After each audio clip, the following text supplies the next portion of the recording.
দেশ শুধু স্বাধীন করলে হবে না, দেশ যদি স্বাধীন করে, দেশকে যদি স্বৈরাচার মুক্ত করে, পরবর্তী কাজ হচ্ছে দেশকে পুনর্গঠন করা, দেশকে সামনে দিকে নিয়ে যাওয়া, দেশের মানুষের জন্য ব্যবসা বাণিজ্য চাকরি বাকরি এগুলি নিশ্চয়তা বিধান করা, দেশের মা বোনরা যাতে স্বাবলম্বী হতে পারে, সেটি শিক্ষায় হোক অথবা অর্থনৈতিকভাবে হোক, সেই ব্যবস্থা গ্রহণ করা, দেশের কৃষক ভাইরা যাতে স্বাবলম্বী হতে পারে সেজন্য সেই কারণে কাজ করতে হবে, দেশে যাতে মিল কলকারখানা তৈরি হতে পারে, দেশে যাতে বেকার সমস্যার সমাধান হতে পারে সেই জন্য কাজ করতে হবে, দেশে যাতে আইন শৃঙ্খলা সঠিক থাকে, মানুষ যাতে নারী হোক পুরুষ হোক দিনের যে কোনো সময় যাতে নিরাপদে রাস্তা দিয়ে চলাচল করতে পারে, যারা ব্যবসা বাণিজ্য করে তারা যাতে নিরাপদে ব্যবসা বাণিজ্য করতে পারে, এই ব্যাপারগুলোকে নিশ্চিত করতে হবে।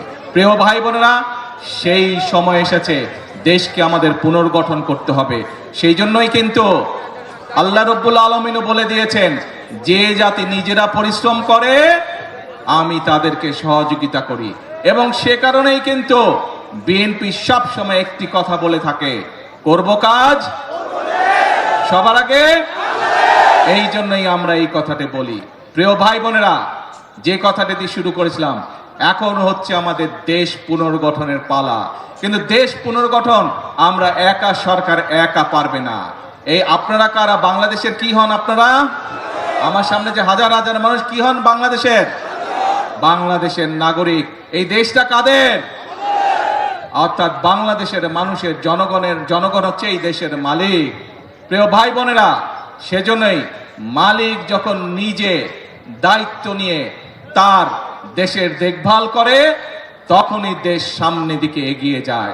এবং মালিক আজ দায়িত্ব দিয়েছে বিএনপি নামক একটি রাজনৈতিক দলকে বিগত 12 তারিখের নির্বাচনের মাধ্যমে। কারণ আমরা আমাদের যে সকল পরিকল্পনা বাংলাদেশের মানুষের সামনে নির্বাচনের আগে উপস্থাপন করেছিলাম, দেশের মানুষ 12 তারিখের নির্বাচনে সেই ম্যানিফেস্টোকে, সেই পরিকল্পনাকে সমর্থন দিয়েছে এবং বিএনপিকে সরকার গঠনের সুযোগ দিয়েছে। প্রিয় ভাই বোনেরা, এবং সেজন্যই আপনাদের কাছে যে সকল ওয়াদা আমরা দিয়েছিলাম, সেই ওয়াদাগুলো পর্যায়ক্রমিকভাবে আমরা বাস্তবায়নের কাজ শুরু করেছি। কারণ এই যে আপনারা যে দেশের মালিক জনগণ, জনগণের সমর্থন বিএনপির সাথে আছে।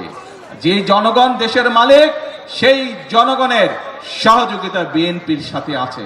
যেই জনগণ দেশের মালিক, সেই জনগণের আস্থা এবং বিশ্বাস বিএনপির উপরে আছে।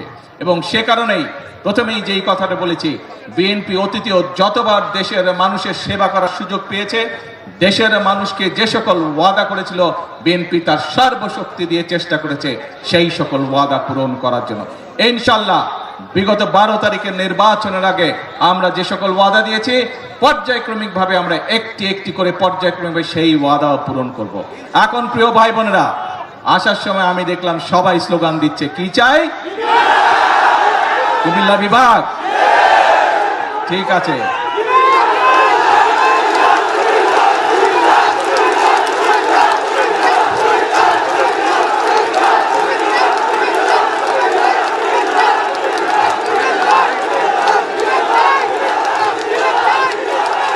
কথা শুনতে হবে তো, কথা না শুনলে কেমন করে হবে? কথা কি বলি শুনতে হবে তো মনোযোগ দিয়ে। এই দাবিটি যদি চিল্লালে লাভ হবে না ভাই, ঠান্ডা মাথায় কথা শুনতে হবে। এই দাবিটি যদি জনগণের দাবি হয়ে থাকে, ইনশাআল্লাহ তাহলে সেটির বাস্তবায়ন হবে। আর আপনারা দেখেছেন, দেশ গঠন, সরকার গঠনের পরেই আমরা নির্বাচনের আগে বলেছিলাম, সারা দেশে কৃষকদের যাদের কৃষি ঋণ 10,000 টাকা পর্যন্ত আছে, সুদ সহ সেই ঋণ আমরা মওকুফ করব যদি আমরা সরকার গঠন করতে পারি। আমরা নির্বাচিত হওয়ার পরে, সরকার গঠন করার পরে প্রথম 10 দিনের মধ্যে আমরা সেই জবান রেখেছি বাংলা, এবং সেটি আমরা মওকুফ করে দিয়েছি সরকার থেকে। তার ফলে বাংলাদেশের প্রায় 12 লক্ষ কৃষক, সারা বাংলাদেশে 12 লক্ষ কৃষক এর সুবিধাটি পেয়েছে। 12 লক্ষ কৃষকের সুদ এবং ঋণ দুটোই মওকুফ হয়ে গিয়েছে। প্রিয় ভাই বোনেরা, বাংলাদেশ একটি কৃষি প্রধান দেশ। সমগ্র কুমিল্লা জেলা সহ আশেপাশের জেলাগুলিতে প্রচুর শাকসবজি উৎপাদন হয় এবং অনেক ক্ষেত্রে অনেক শাকসবজি এই এলাকা থেকে বিদেশেও রপ্তানি হয়। আপনাদের একটি দাবি হচ্ছে কৃষি বিশ্ববিদ্যালয়।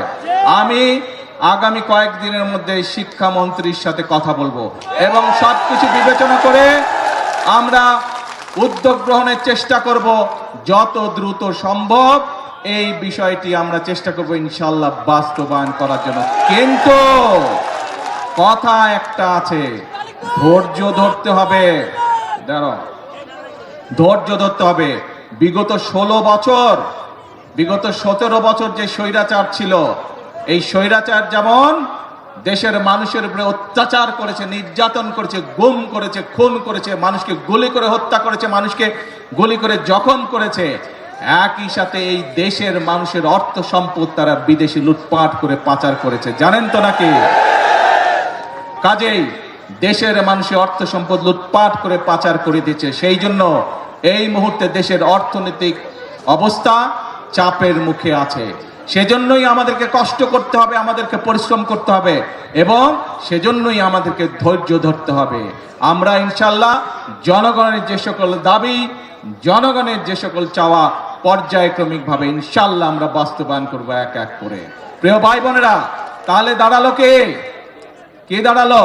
কথা একটাই, আপনাদের শক্তি, জনগণের শক্তি হচ্ছে আসল শক্তি।